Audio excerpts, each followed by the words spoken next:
Acts like a dog.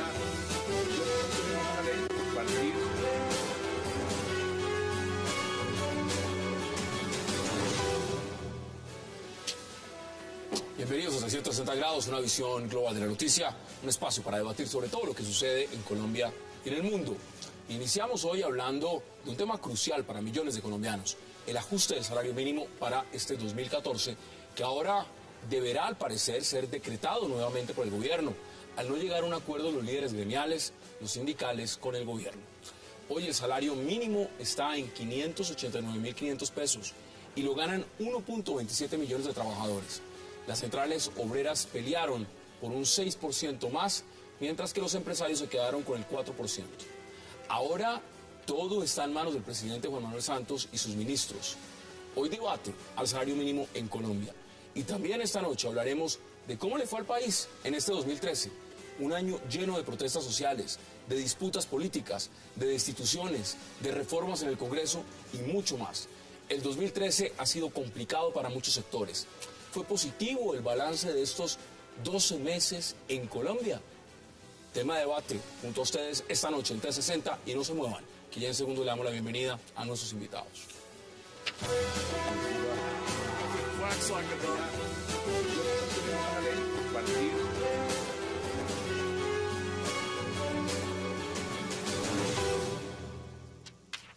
Y qué placer dar la bienvenida esta noche 360 a Clara López Obregón, también a José Roberto Acosta y por supuesto a César Caballero. Doctora Clara, qué placer, caballeros, qué gusto que estén esta noche en el programa. Hassan, buenas noches. Buenas noches, Hassan. Bueno, mire, vámonos de inmediato al salario mínimo. Huele a decreto. Huele a decreto. Eso sí es todos los años el mismo cuento, que obviamente no se ponen de acuerdo los trabajadores y los empresarios por una razón muy sencilla. Porque es que aquí hemos perdido el sentido de las proporciones. Aquí debería guardar alguna relación el aumento de las ganancias con el aumento de los salarios. Ha venido perdiendo participación en el Producto Interno Bruto, la participación del ingreso que le corresponde al trabajo, y ha venido subiendo la del capital. Y eso a la larga señala que la economía va muy mal, porque la gente no va a poder vivir del presupuesto nacional, no va a poder vivir a punta de subsidios. Así es que creo que tenemos que empezar a profundizar en Colombia sobre cuál es una verdadera política salarial que nos saque de ese atolladero. Muchos hablan de dignidad, ¿no, José Roberto? Dignidad del salario mínimo. Pero mire, antes de que entremos de fondo en el debate, esto va a terminar siendo decreto otra vez. Por decreto se va. El presidente tiene hasta el 31 de diciembre para ejecutar. Pues bien, no están tan lejos las puntas, de todos modos, 4% empresarios y 6% trabajadores. Probablemente el gobierno lo decrete en un 5%, pero en línea con lo que dice la doctora Clara, efectivamente, mire, el PIB se espera que crezca este año, o sea, la torta para todos los 47 millones de colombianos, un 4% en términos reales. 4%. 4% en términos reales, ya descontada la inflación. Si los empresarios están diciendo, les vamos a aumentar el 4%, hombre, pues quitémosle el 2% de inflación, solo están dando 2% de esa torta, queriéndose apropiar no solo del 4% que les corresponde, sino de 2% que le correspondería a los trabajadores. Es una matemática muy elemental, podríamos con economistas profundizar más en detalle, pero lo que hay en el fondo es una equidad. La torta crece 4%, pues que todos coman 4% de la torta. En términos reales. Unos y otros. Exacto, que pareciera que el único sindicato que tiene realmente peso es el sindicato antioqueño, a través de la ANDI y los gremios, y la idea es que los otros sindicatos no se dejen apabullar y mantengan una posición férrea, porque se ha perdido mucho poder adquisitivo en la gente. Pongámoslo en números. El televidente normal, el televidente que nos está viendo, el televidente que está en cualquier región de Colombia, nos dice, y en el exterior, por supuesto, a través de la señal de Carlos, nos dice, ¿cuánto significa un 4%, César? ¿Cuánto significa? 70.500 pesos. ¿Cuánto? Creo que es 70.500 pesos. Pero teniendo en cuenta el transporte, los biotransportes, realmente no, son como no, 32.000 pesos. Son 32.000 más. 32.000 pesos más 32.000 pesos. 32.000 pesos de aumento. 32.000 pesos. Esos son, ¿qué? 10 bolsas de leche. Bueno, 2 pares de medias para la Navidad. La canasta familiar en Colombia está alrededor de 1.200.000 pesos. El salario mínimo en este momento, 589.000. Si le subimos los 32.000 pesos, realmente no llegan ni a la mitad de lo que vale la canasta familiar, porque está un poquito más arriba del 1.200.000. ¿Eso qué nos dice la dignidad en Colombia de lo que está pasando? Porque hablar de cifras es una cosa, pero hablar del salario mínimo como tal, desde ese punto de vista, ¿usted cómo lo ve, César? Sí, mire, yo creo que en este tema de la discusión que tiene la Comisión de Concertación Laboral hay un tema, ahora la doctora Clara decía que hay un tema de filosofía, y yo creo que desafortunadamente un poco en Colombia nos estamos acostumbrando a no concertar. La Comisión de Concertación Laboral tiene muchos más temas en su agenda que el tema de salario mínimo. Es correcto. La protección de la vida de los sindicalistas en Colombia, la erradicación del trabajo infantil, las migraciones laborales, el desempleo juvenil. Hay muchos más temas de la Comisión de Concertación Laboral que están en la agenda. Sobre el tema del salario mínimo, y dado su pregunta, yo evidentemente creo que el presidente va a tener que tomar una decisión. Me parece que un aumento del 5 probablemente sea el tema que sea como la decisión del presidente, pero yo no creo que sea tan fácil despreciar la oferta de los empresarios. Y se lo voy a poner en este contexto. En los últimos 20 años, los empresarios nunca han ofrecido 2 puntos por encima de la inflación. La inflación va a ser del 1.6, están ofreciendo el 4. Entonces, eso, digamos, también un poco quiero decir, porque siempre es muy fácil decir que es que los empresarios son agalludos, que no quieren compartir, que son... No, venga. Es una realidad. Esto es macro, eso no es una cosa, esto es macro. Recordemos esto, Hay que reconocer que es más, pero no es suficiente. No, exactamente. Puede que no sea suficiente, pero lo que quiero decir es esto. Todo lo que alguien tiene que pagar, o sea, todo lo que se aumenta porque se le va a dar a alguien lo tiene que pagar. Eso, digamos, es un tema claro. Yo creo, tú comenzaste a decirlo, es una de las pocas veces donde yo siento que las expectativas de empresarios y trabajadores no estaban tan lejanas. Y a eso contribuye una cosa que el país tiene que decir, que yo te toco un tema del segundo punto, y es, para el país es bueno tener una baja inflación, una inflación controlada, una inflación del 1.6. ¿Es eso mejor que una inflación del 60? Sí, bueno, ojo, y una anotación técnica para los televidentes es que algo peor que la hiperinflación de Venezuela es la deflación. No es peor. No, pues bueno, Japón no es peor. 18 años pero 18 años. tratan de inyectar la inflación. Pero no es peor. Y los japoneses viven mejor que los venezolanos. No vas a decir que están mejor los venezolanos con hiperinflación que los japoneses con deflación. Perdón, César, y termino el punto. Déjame el punto. Ese es lo siguiente. Y no hay que confundir. empezaron del mismo nivel, perdón. Sí. No, esa comparación que está haciendo César no funciona. No, es que la puso él. La interpretaste mal. A ver, termina. La deflación fue el síntoma de la gran recesión del 30.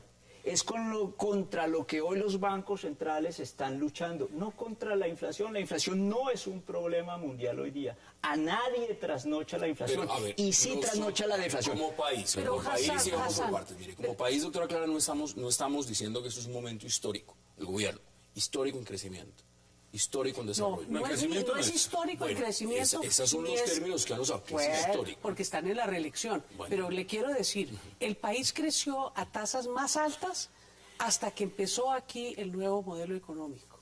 Aquí la tesis de la desinflación, o sea, de darle al Banco de la República como única tarea luchar contra la inflación y olvidarse que había un problema de empleo, generó, y eso lo muestran en estudios de profesores como Lawrence Ball, que están publicados por el CEDE en la Universidad de los Andes, que perdimos 2 puntos anuales de crecimiento potencial con las políticas tan recias de desinflación que ha llevado a cabo el Banco de la República, muy descoordinadas, entre otras cosas, con la política fiscal.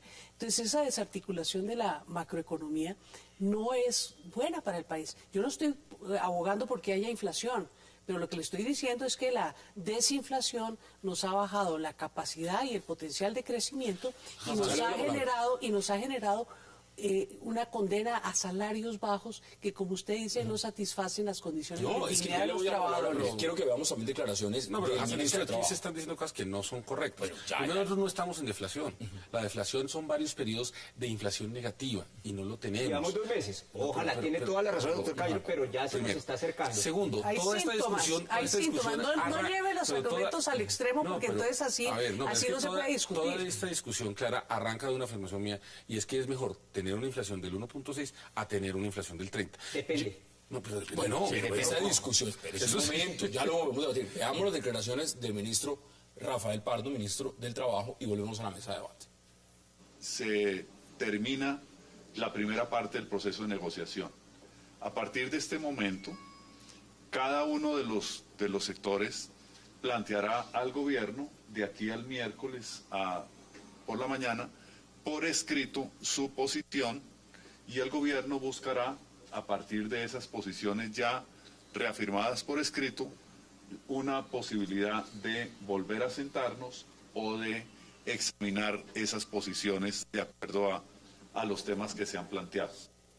Eso dice el ministro, y por supuesto defiende una posición, pero miren, le voy a leer un testimonio, de muchos testimonios de millones de colombianos que ganan el salario mínimo.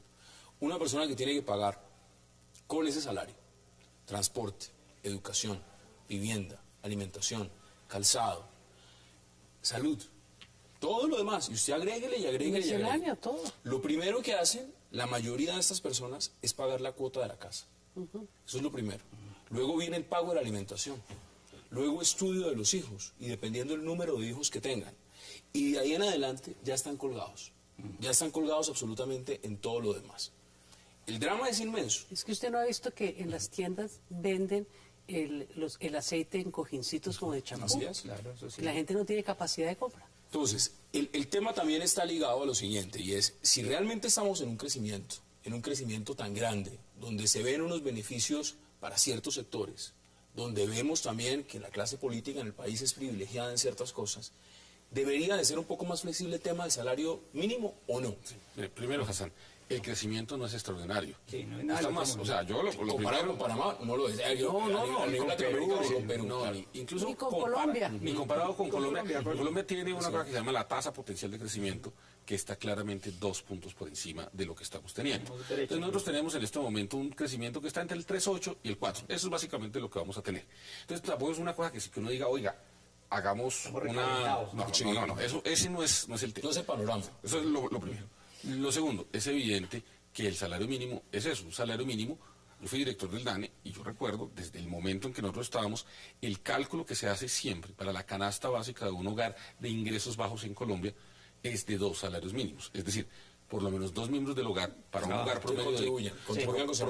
promedio de 4 personas, tiene que haber por lo menos 2 salarios mínimos para lograr completar la canasta básica. Entonces digamos que eso es un tema que uno obviamente dice, claro que todos quisiéramos que los colombianos ganaran más, ¿sí? Eso es clarísimo. El problema es que nosotros tenemos una economía en la cual usted tiene un mecanismo en donde los empresarios y los sindicatos intentan ponerse de acuerdo y en la historia que hemos visto no se han puesto de acuerdo. Entonces yo creo que ahí hay un tema de fondo en el que tenemos que mirar es cómo lograr... Sí, la última vez que hubo un acuerdo, usted me corregirá porque de pronto las cifras las conoce usted mejor. La última vez, partes negociadoras 2011, se incrementó el 5.8%. Creo que es incluso la única vez en muchos años, porque digamos en el grueso de los años no ha habido acuerdo. Entonces yo quiero señalar lo siguiente. Rápidamente, La economía colombiana hoy tiene una circunstancia distinta, donde la agenda de esos temas es distinta a la de hace unos años. Y voy a señalar lo siguiente. Tenemos la tasa de desempleo más baja en mucho tiempo. Pero la más alta en América Latina. Sigue siendo la más alta de América Latina, no lo niego, eso está bien. Pero digamos que comparativamente con Colombia es la más baja en mucho tiempo. La tasa de inflación está controlada. Eso, pues, digamos, a mí, digamos, soy economista de los que eso no les parece bien, a mí me parece que es mejor. Tercero, nosotros tenemos una tasa de crecimiento que, si bien no es extraordinaria, está bien, sobre todo cuando mucha gente pronosticó que este año íbamos a tener una debacle, que no la hemos visto, que no la estamos teniendo. Y les recuerdo, todos los pronósticos están apuntando a que el año entrante van a hablar de 4 puntos. Vamos a la pausa y ya miramos el tema Depende del de quién se crecimiento. hable, el tema de la debacle. Vamos a la pausa entre 60 y ya regresamos para seguir hablando del salario mínimo en Colombia. Ya volvemos.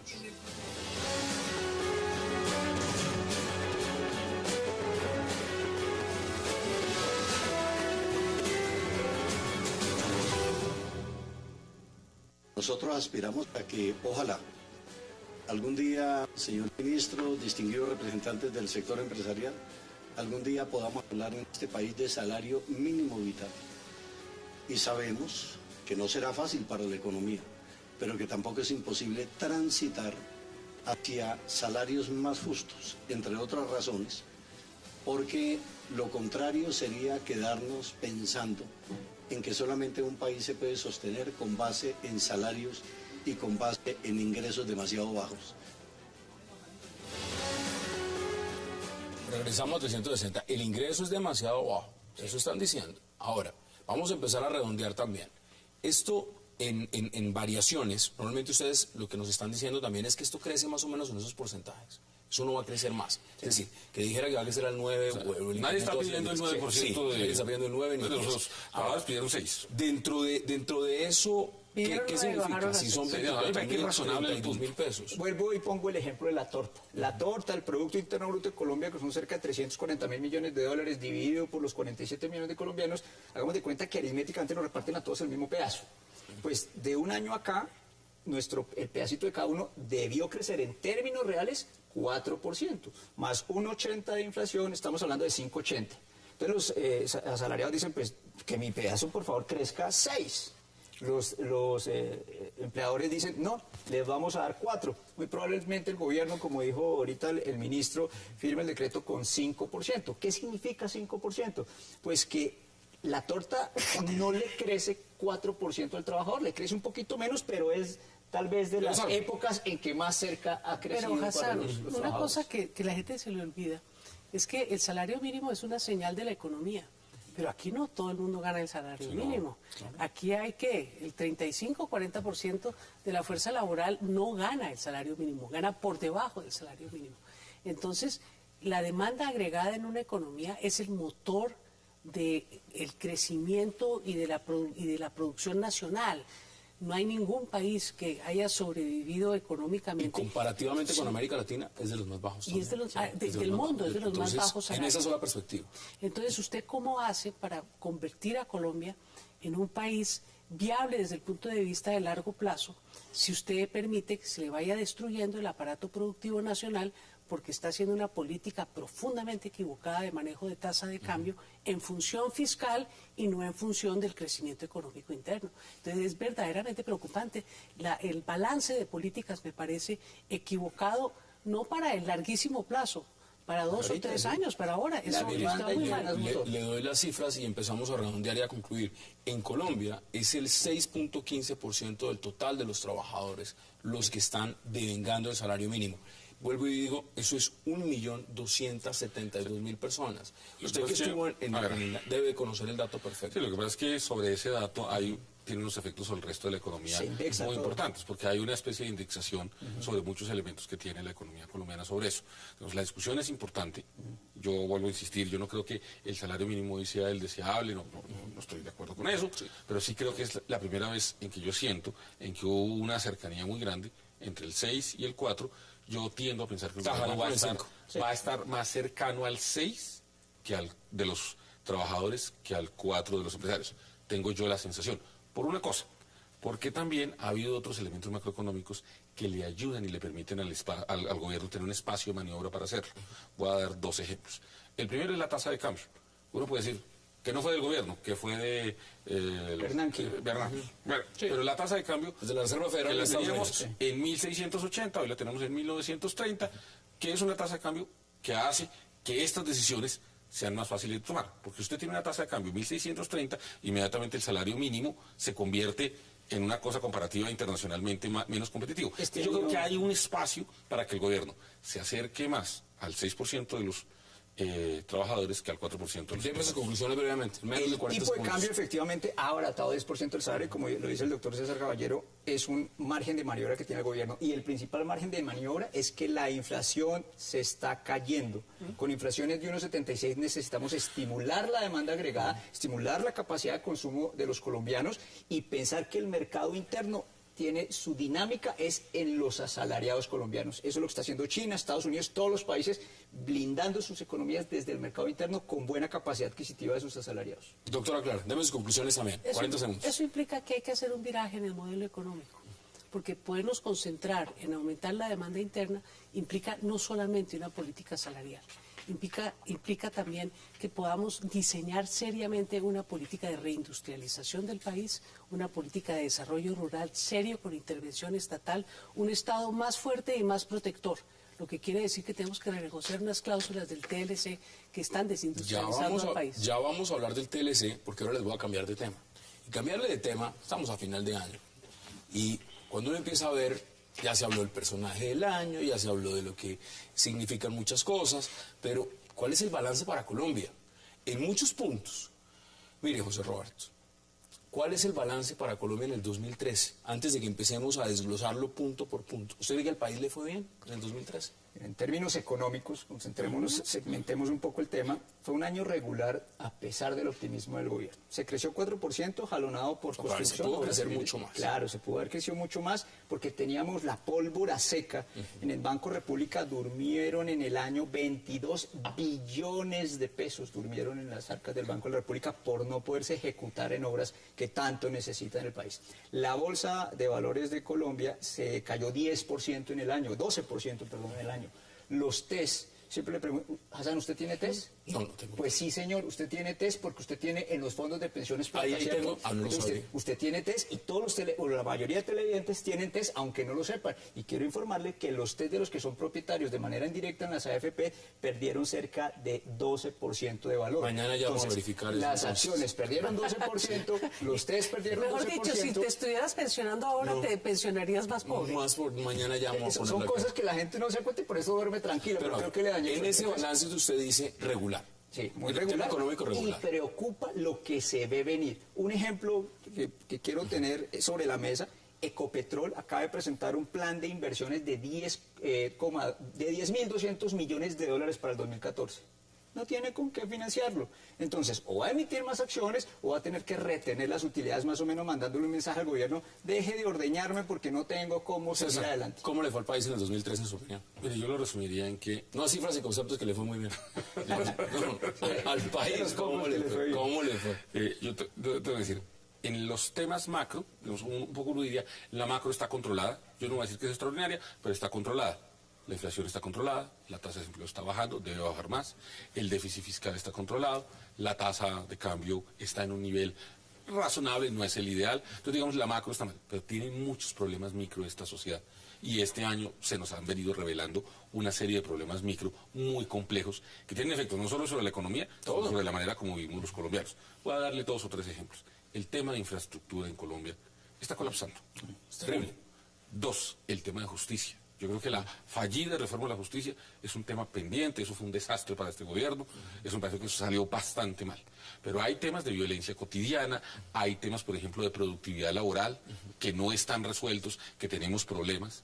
Los temas de ciencia y tecnología, que son vitales para que la economía colombiana tenga una mayor productividad, no están funcionando. Entonces, en términos generales, yo lo que le diría es, la macro, digamos, como el marco en el cual muchas cosas se mueven, está en una condición razonablemente aceptable y ojalá nos podamos concentrar en resolver los temas micro, que hay muchos problemas. El campo está muy mal. En el largo, en el amplio, en el visaje amplificado, ¿cómo le fue al país en el 2013?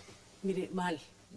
Mal porque... Digamos de regular mejorando, bueno, a mal. O regular mal. Porque además del tema económico que está en riesgo, tenemos el colapso de muchos de los problemas sociales.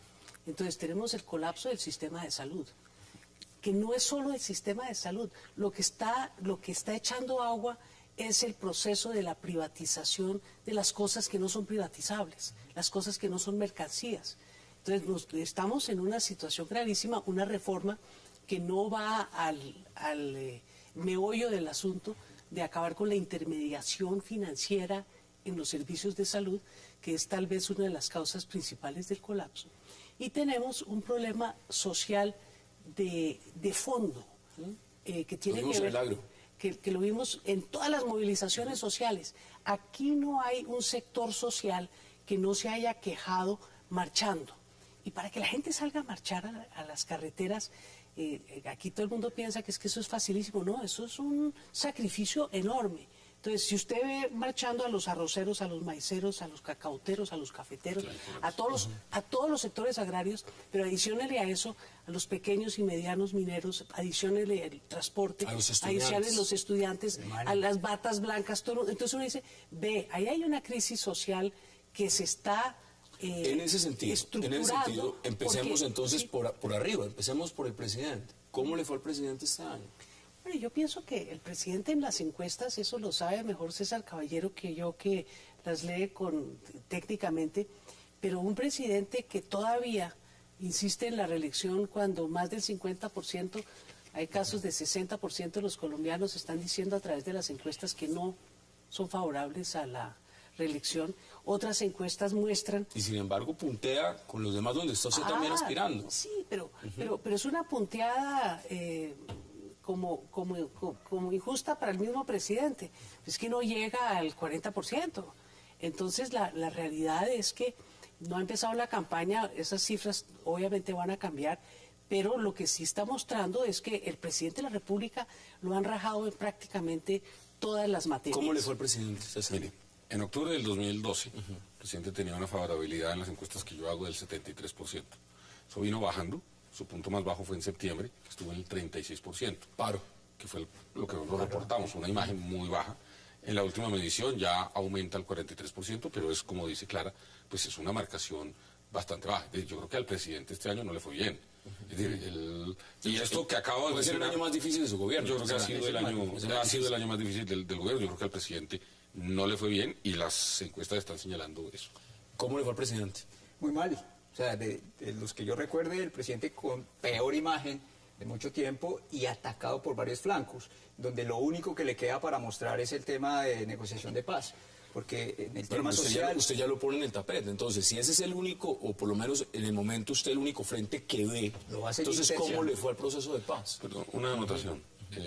Andrés Pastrana tuvo momentos más difíciles y Andrés Pastrana tuvo que gobernar con una gran recesión que no nos ha tocado, con una tasa de desempleo subiendo y con una inflación no controlada. Solamente, pues lo digo, y para agregar, heredada claramente de un gobierno como fue el de Ernesto Samper Pizarro, que cabe hacer un paréntesis, hoy se cumple, se recuerda, sí, es que quiero recordar hoy la muerte de Cano, del gran periodista Cano en el 86, y llama la atención que si el doctor Cano estuviera vivo, pues se sorprendería cómo esas listas hoy de la Unidad Nacional están atravesadas por temas del proceso 8000. Entonces, el año del presidente fue bastante malo, y está metiendo el acelerador con lo que pues llama la oposición uribista la mermelada. Pero a ver, con eso, y nos está abocando a rematar siempre, votar no a favor de alguien, sino como desgraciadamente se vota en Colombia, en contra de alguien. Vuelvo y le pregunto, usted puso sobre el tapete el proceso de paz. ¿Cómo le fue el proceso de paz?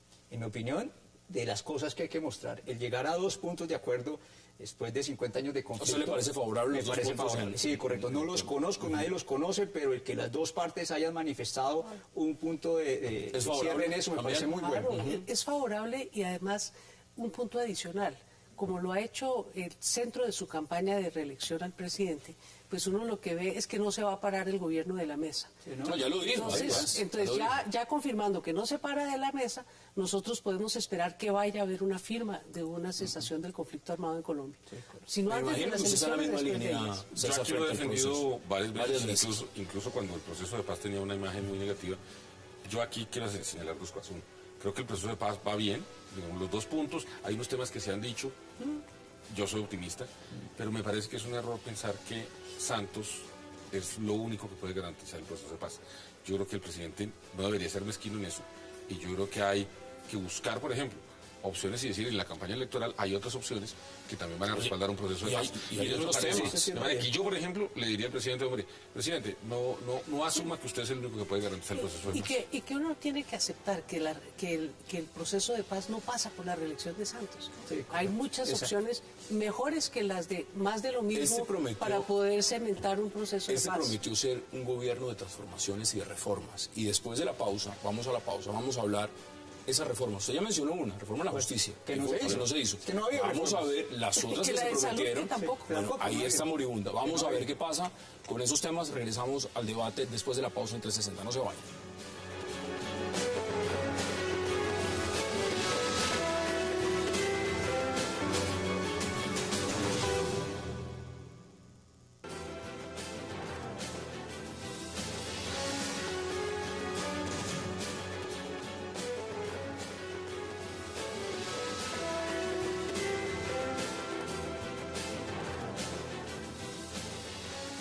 Regresamos a 360.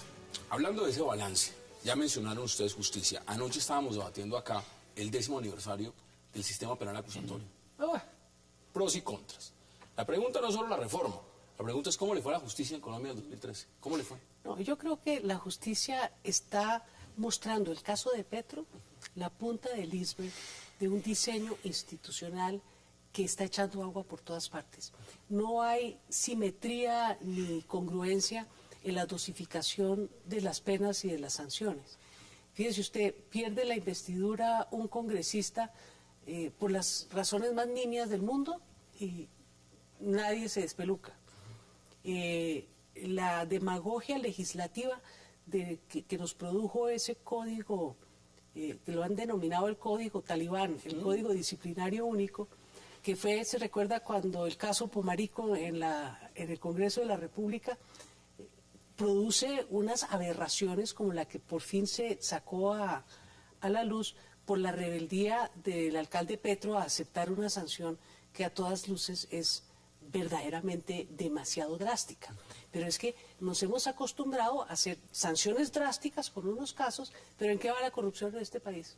Yo sí le pediría al doctor Caballero que hiciera una encuesta para ver si logra verificar las bondades del Código Disciplinario Único en su aplicación durante 14 años, a ver si así es como se combate la Procuraduría la corrupción. Lo está diciendo usted, y muchos colombianos dicen fue muy severa, digamos, en la sanción con el alcalde Gustavo Petro. Hay otros que dicen que no fue severa, que esa es la sanción y punto.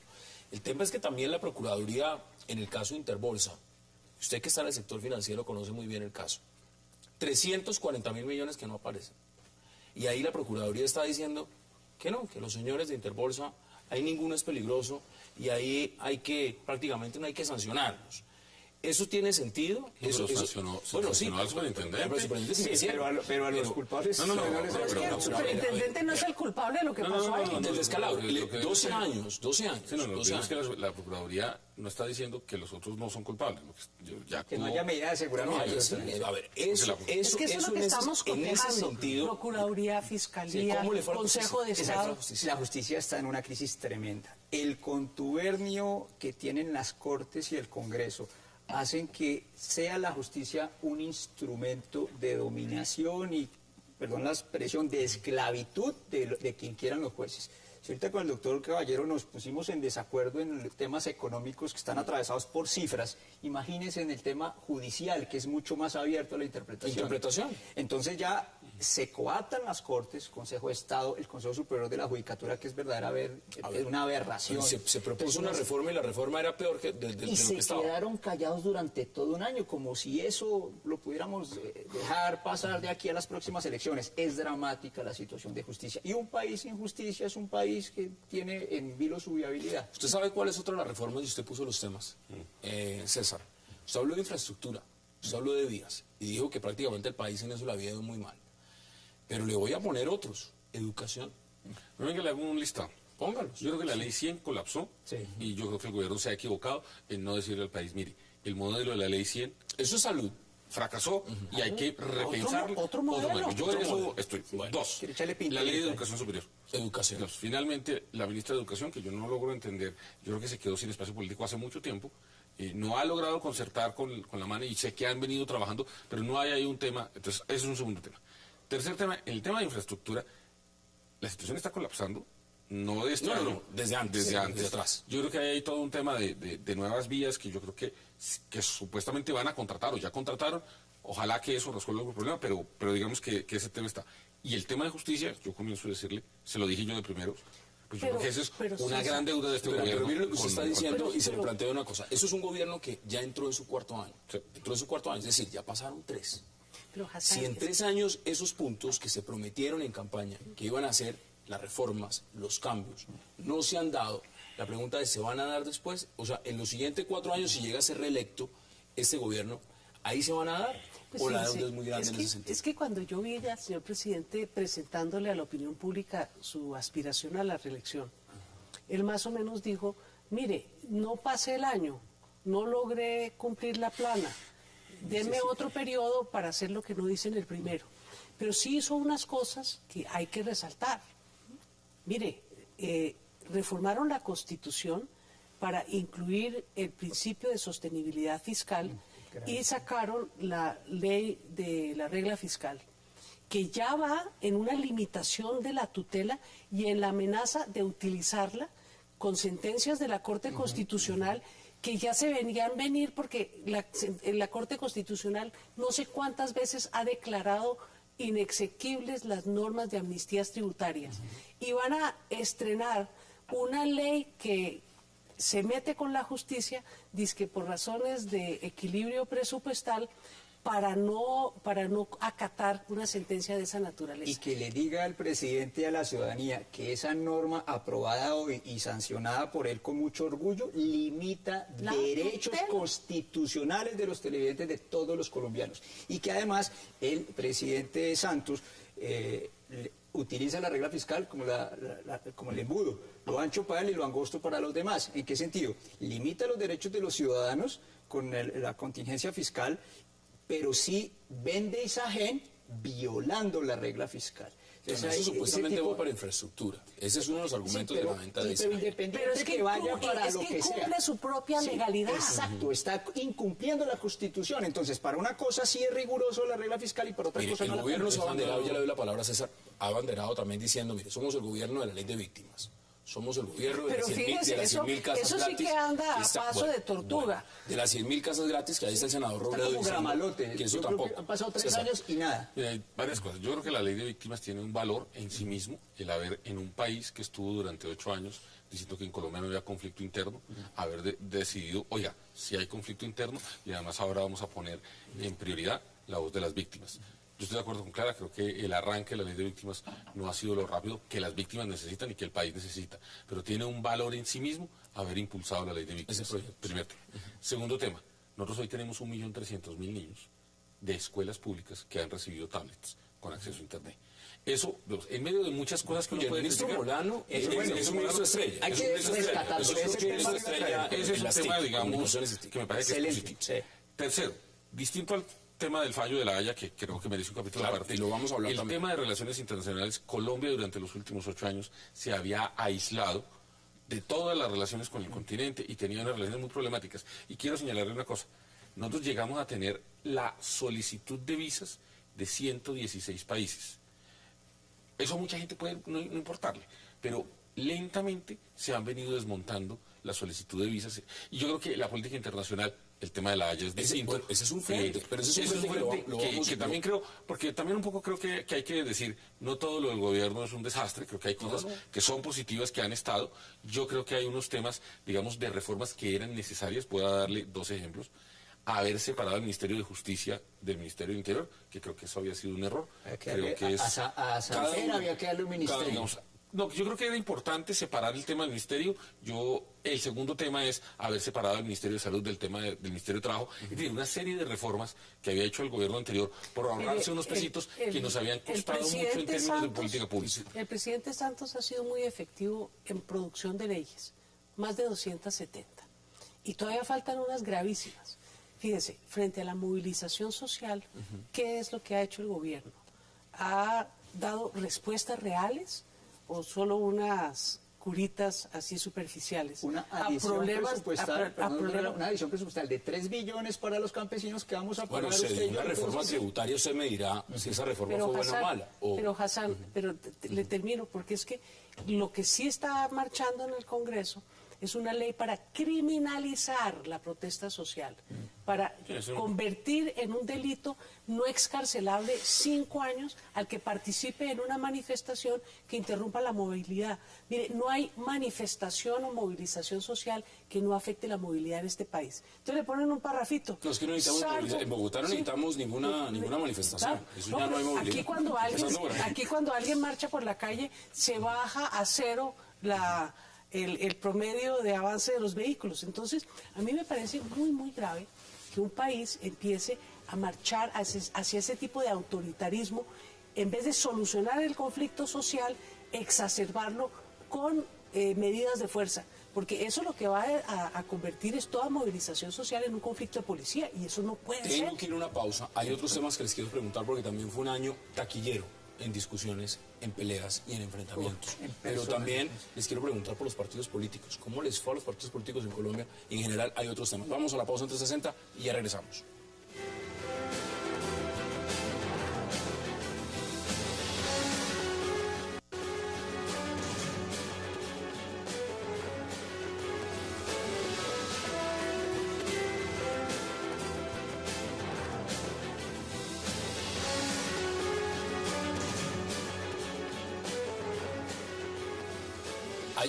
Regresamos a 360. Hay un tema en la agenda La agenda es agenda internacional.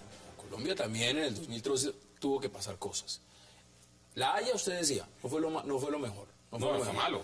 Ahorita están mirando un nuevo equipo Oiga, negociador. y no saben qué hacer, ¿no? Porque dejaron pasar las fechas sin pena y sin gloria. ¿Cómo le fue a Colombia en las relaciones internacionales? Bueno, yo estoy de acuerdo con César. El inicio del gobierno fue muy alentador y uno veía abrir un espectro de posibilidades. Se mejoraron las relaciones con los vecinos. Elegimos secretaria general en UNASUR. O sea, Colombia se movió hacia fortalecimiento de la integración latinoamericana, pero de un tiempo para acá ha venido de capa caída. Me parece que... La Haya fue la estocada. La Haya no ayudó, desde luego. Ahí hay un tema en que el gobierno no ha sabido cómo reaccionar. Es muy difícil porque políticamente es desastroso, pero al mismo tiempo la inactividad me parece que ha dañado los intereses del país. Y de otra parte, Alianza Pacífico sí, pero no sé. El pacto, la Comunidad Andina de Naciones era una fortaleza muy grande de integración latinoamericana que nos hacía un bloque pequeño para confrontar una integración mayor. La Alianza Pacífica no es un tratado. La Alianza Pacífica es ahí como un acuerdo que... Bueno, es un modelo de integración que de una u otra forma ya están mirando otros, ¿no? Están mirando otros a mirar cómo se vinculan. Usted en el tema de no, cómo se vinculan, sí, pero no es un modelo de integración. ¿Vamos a ser como un Mercosur? No creo. Creo que estamos lejos de eso. ¿Estamos lejos? No. Eso no es modelo de integración, eso es un acuerdo. Como han dicho acá, el tema estaba tan deteriorado en materia internacional que lo único que podía pasar era que mejorara. En mi opinión, creo que ya se están sobreactuando en el tema internacional. Entonces hablan de la OTAN, ¿qué tenemos que ver con la OTAN? O sea, hicimos el ridículo mencionando que íbamos a entrar a la OTAN, en el tema de la OCDE, que es un club muy privilegiado, pero que también va a llevar tiempo. Ojalá el tema de las visas evolucione, pero es muy gratificante ver al presidente Correa, ejemplo en América Latina en muchos frentes, aunque no se le quiera reconocer, sentado hablando con Santos cuando le tenía orden de captura. Eso es un avance que sí hay que darle mérito a las gestiones de diplomacia internacional. A los partidos políticos, y se lo pregunto de inmediato, ¿cómo le fue al Polo? ¿Cómo le fue al Polo en 2013? Yo pienso que nos fue bien. El Polo Democrático fue un partido, desde que nacimos, nos están diciendo que no pasamos al próximo año. Que no alcanzamos umbral. Sí, y aquí cuando empezó el tema del umbral, estábamos en todas las listas de los medios de comunicación, más no de las encuestas. El Polo le ha ido bien, el Polo se está fortaleciendo y tenemos una fortaleza extraordinaria, que es la bancada parlamentaria. Y a los partidos políticos les ha ido, miren las encuestas, y César lo sabe mejor que nadie, el tema del voto en blanco, el tema del abstencionismo. Es injusta la generalización de todos los partidos políticos, porque a mí me parece que es distinto ser un partido político tradicional, apéndice del gobierno, a los partidos que son independientes o que son de oposición, que en esencia creo que están jugando un papel muy importante para la democracia, que no se pueden meter en el mismo saco con el partido de la U, con el Partido Liberal, el Partido Conservador, que están de acólitos de todo lo que diga el gobierno. ¿Le ha ido bien a los partidos políticos en el 2013 en Colombia? Yo comparto con Clara que la respuesta no puede ser a todos por igual. Yo creo que lo del Polo es muy importante. Yo he venido sosteniendo que el Polo logra el umbral, logra un buen número de parlamentarios. De hecho, en mis encuestas el mejor senador es Jorge Enrique Robledo y el mejor representante es Iván Cepeda. Digamos, es un partido garantizado en la oposición, que eso me parece que le ha ido bien. Al segundo partido que yo creo que le ha ido bien es al Partido Liberal. Estuvo 12 años en la oposición, perdió la elección con Juan Manuel Santos, pero de alguna manera hoy lo gobierna. De alguna manera está en el gobierno. Con 500.000 votos a la presidencia. Y van a ser probablemente uno de los partidos que crezca.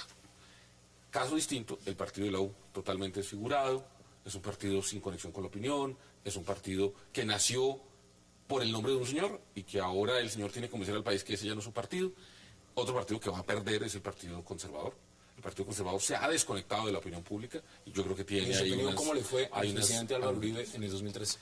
Yo creo que él está jugando su juego. Él de alguna manera, a mí me parece que estratégicamente cometió un error, y es que él de alguna manera, cuando ganó la presidencia se movió hacia el centro y logró, digamos, un apoyo grande, y es un hombre con una popularidad inmensa. Yo tengo que decirlo, mis encuestas sigue teniendo una popularidad inmensa, pero él ha venido defendiendo posiciones de extrema derecha. Entonces él se ha venido como acorralando, como autoacorralando. Entonces, ¿qué es un poco lo que ha estado pasando? Que si la derecha, con Uribe como su principal líder, se autoacorralan en la extrema, y si la izquierda cometiera el error de autoacorralarse en la izquierda, pues van a dejar un centro que es un espacio que es hoy donde Santos se está tratando de mover.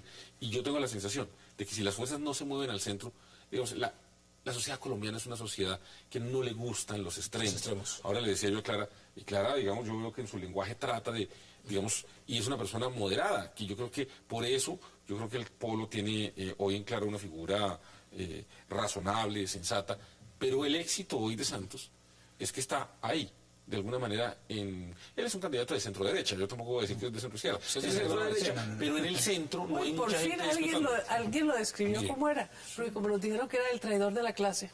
Él se autodenominó traidor de clase. Minuto y medio. Y se lo quiero preguntar primero a José Roberto. El tema fundamental, yo decía, un choque institucional. Aquí se enfrentaron este año expresidentes entre sí. Fiscal con procurador, procurador con contralor, con Contraloría, es decir, un choque impresionante institucional. En eso, ¿cómo le fue al país? ¿Eso qué le generó al país en el 2013? Es ¿O qué gravísimo. dice institucionalmente del país? Exacto, que no hay instituciones, hay es personalidades.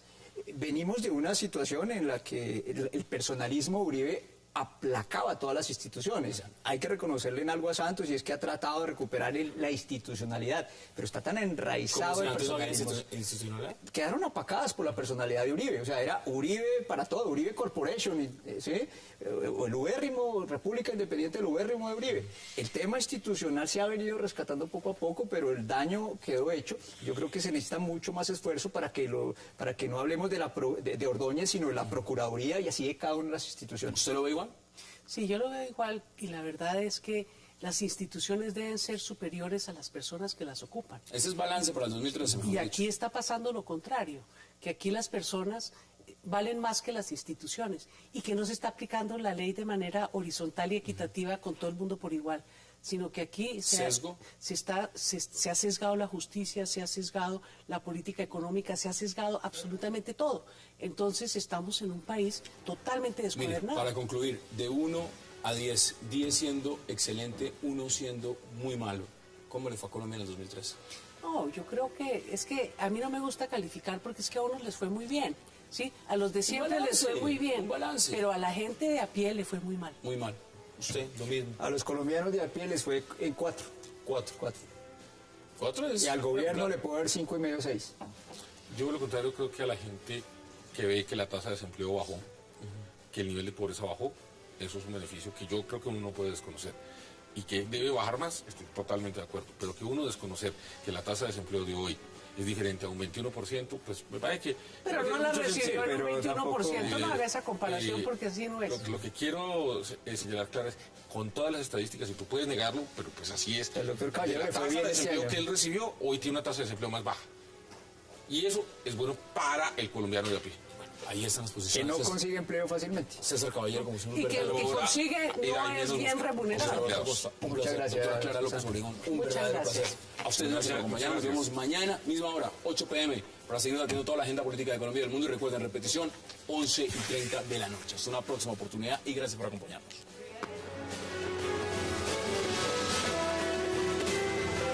Expreso Bolivariano, vamos por Colombia, presentó 360 grados.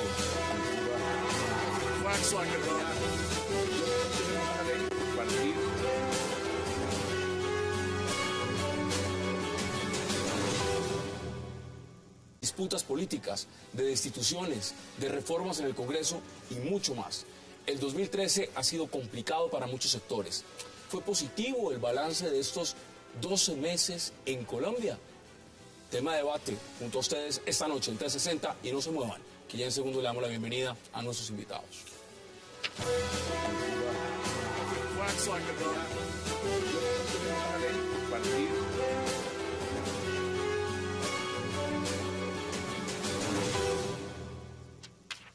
Y qué placer dar la bienvenida esta noche 360 a Clara López Obregón, también a José Roberto Acosta y por supuesto a César Caballero.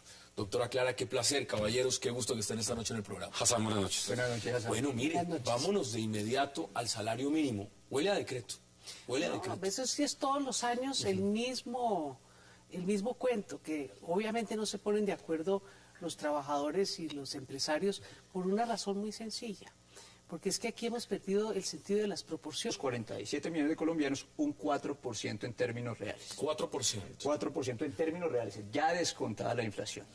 Si los empresarios están diciendo, les vamos a aumentar el 4, hombre, pues quitémosle el 2 de inflación, solo están dando 2% de esa torta, queriéndose apropiar no solo del 4% que les corresponde, sino de 2% que le correspondería a los trabajadores. Es una matemática muy elemental, podríamos con economistas profundizar más en detalle, pero lo que hay en el fondo es una equidad. La torta crece 4%, pues que todos coman 4% de la torta.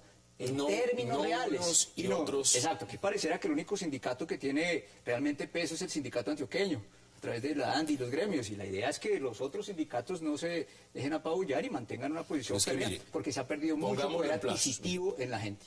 Pongámoslo en números. El televidente normal, el televidente que nos está viendo, el televidente que está en cualquier región de Colombia, nos dice, y en el exterior, por supuesto, a través de la señal de Carlos, nos dice, ¿cuánto significa un 4%, César? ¿Cuánto significa? 70.500 pesos. ¿Cuánto?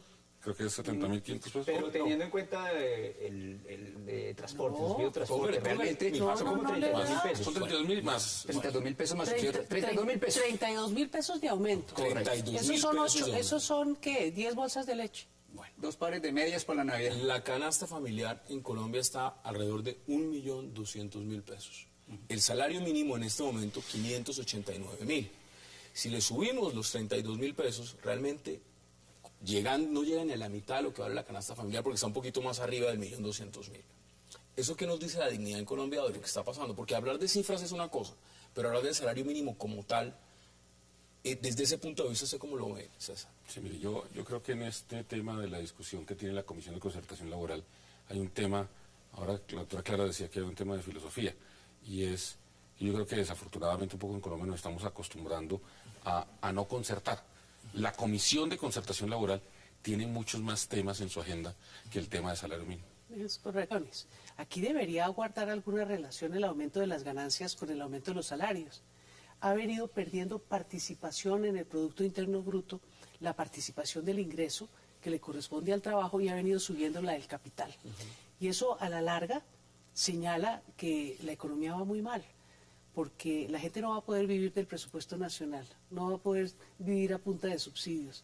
Así es que creo que tenemos que empezar a profundizar en Colombia sobre cuál es una verdadera política salarial que nos saque de ese atolladero. Muchos hablan de dignidad, ¿no, José Roberto? Dignidad del salario mínimo. Pero mire, antes de que entremos de fondo en el debate, esto va a terminar siendo decreto otra vez, por decreto se va. El presidente tiene hasta el 31 de diciembre para ejecutar.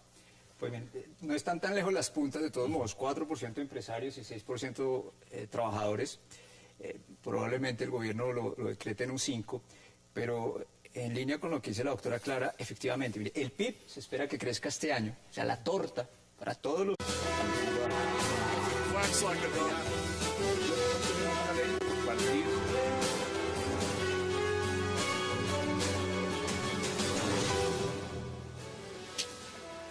Bienvenidos a 360 grados, una visión global de la noticia, un espacio para debatir sobre todo lo que sucede en Colombia y en el mundo. Iniciamos hoy hablando de un tema crucial para millones de colombianos, el ajuste del salario mínimo para este 2014, que ahora deberá al parecer ser decretado nuevamente por el gobierno, al no llegar a un acuerdo los líderes gremiales, los sindicales con el gobierno. Hoy el salario mínimo está en 589.500 pesos y lo ganan 1.27 millones de trabajadores. Las centrales obreras pelearon por un 6% más, mientras que los empresarios se quedaron con el 4%. Ahora todo está en manos del presidente Juan Manuel Santos y sus ministros. Hoy debate al salario mínimo en Colombia. Y también esta noche hablaremos de cómo le fue al país en este 2013, un año lleno de protestas sociales, de